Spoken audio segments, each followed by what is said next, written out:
There was a couple of big stories that happened while we were out for a Thanksgiving break. One of those stories that had come out, I knew we need to talk about because Sunfest always has been one of the biggest events. I remember when I started doing radio in South Florida in 1999, and we were doing our little promotion to get attention for the show we were about to birth. They sent me to Sunfest. They said, this is the biggest event of the entire calendar year in Palm Beach County. You've got to be there. I'm like, okay. And it's lived up to the hype every single year. Now, COVID had its little hiccup, but it always has been that standard. But since COVID, Sunfest hasn't been the same. And now it may never, ever be the same again. The people who put Sunfest together say it will no longer take place in its traditional May slot, which is unfortunate because I always knew I've got these calendar markers in my head. I know that we start getting great weather the second week of November. At the end of the second week, you're in it, and look at us. We're in it. I always know that it starts to get uncomfortably hot right after Sunfest. That's when you really start saying, oh, it's really humid today. You know, that's when it comes in. 4th of July is when it's swampy and murky. And that's those little tent poles in my calendar in South Florida. Lets me know, okay, what's going on. Because you know what? It helps you dress, Virginia. So they're going to move the date, but I hear they're also going to move the location. Everything is up in the air as to what Sunfest is or if Sunfest isn't. It doesn't even sound like it's going to be a done deal that there will be a Sunfest from what I'm trying to understand here. Now, this has been a tradition since 1982, and if you weren't back in South Florida at that time, really kind of started out with jazz. It was almost like a jazz fest, jazz and art fest. It overlaps with the actual New Orleans Jazz and Heritage Fest, which goes on for 2 weekends. And every year, that weekend of Sunfest is the second weekend of Jazz Fest. Yeah. That's why I never go to the second weekend of Jazz Fest. I always go to the first weekend of Jazz Fest. Okay. And then people could just kind of walk in. There was no ticketed gates or anything like that. It was a free event for the community. And then they started making it a little bit fancier, and they started getting some more mainstream acts outside of the jazz. They said, hey, we could make this a thing. And then it became the kind of event where you'd have artists like Ed Sheeran, Lizzo, Pitbull, Chainsmokers, Nelly, Jack Johnson, would be on one of the 3 stages, I remember the day, and one of the 3 party barges. But if you've been the last couple of years, you notice that they've downsized. Not 3 stages, maybe 2, not 3 party barges, maybe 2, maybe 1, who knows? So it has been shrinking. And so they say with industry challenges, the organizers for Sunfest are now looking at a new and fresh format with alternative dates, venues, and formats. And it sounds like they're almost taking ideas here. In 2018, they were raging 5 days. Then it went to 3 days in 2023 with fewer stages. And, they got rid of the fireworks display there for a while. And here's the other thing is they've downsized. Ticket prices have steadily increased. The single-day passes went from $47 in 2019 to $80 in 2024. That's almost double. That's a double. That when that jump happened was when everybody went, I don't know about what you bring in Sunfest. Yeah. You got to be very careful when you double your price. Yeah. People notice, and they get a little salty about it. Mm-hmm. And that happened with a lot of people that I know as well. They were like, wait a minute. Sunfest got a little big for its britches when it doubled its ticket price. Yeah. Well, the one thing I have noticed, Sunfest being around since 1982, it had its peak.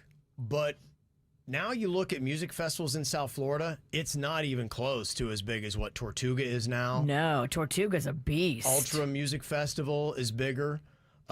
Even the Country Bay Music Festival is starting to grow a little bit. They do that in November. In Miami, it's only in its second year, but who knows what that'll become. Our own Rib Roundup, at the amphitheater. I'm just wondering, do we need Sunfest? Would you miss it if we didn't have Sunfest? I think I would. I mean, think you would. Just for the reason I got to know when it's getting hot outside. But they also need to get realistic with the ticket prices.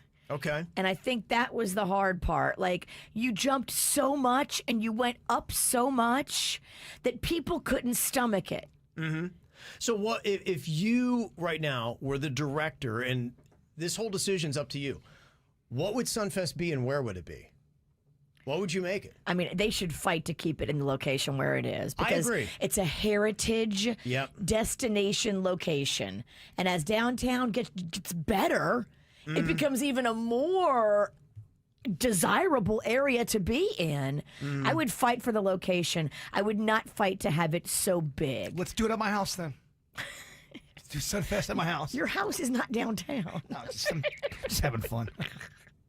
Somebody said that it sounds like they might be changing it to something like a summer music series with one stage where, but to me, Sunfest, festival, it makes it sound like this is a one-time event of the year. Sunfest, if it's like, okay, it's another Sunfest weekend. I don't know. I think you got to do it a Friday, Saturday, Sunday. I agree. Scale it back.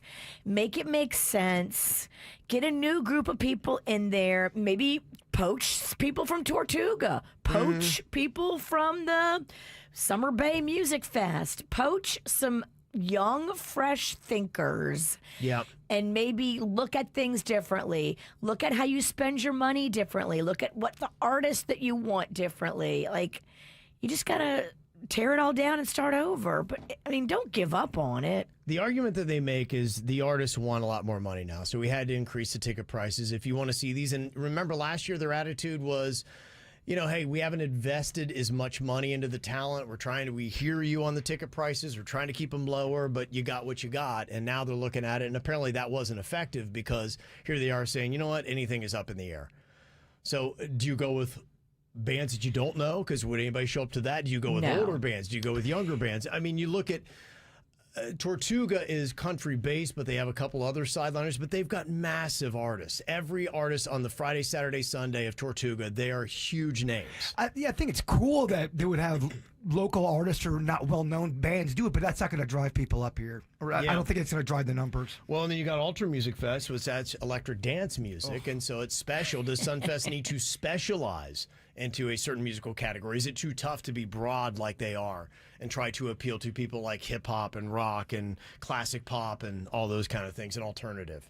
You know, does that make it too hard to get a crowd? Tortuga gets broad.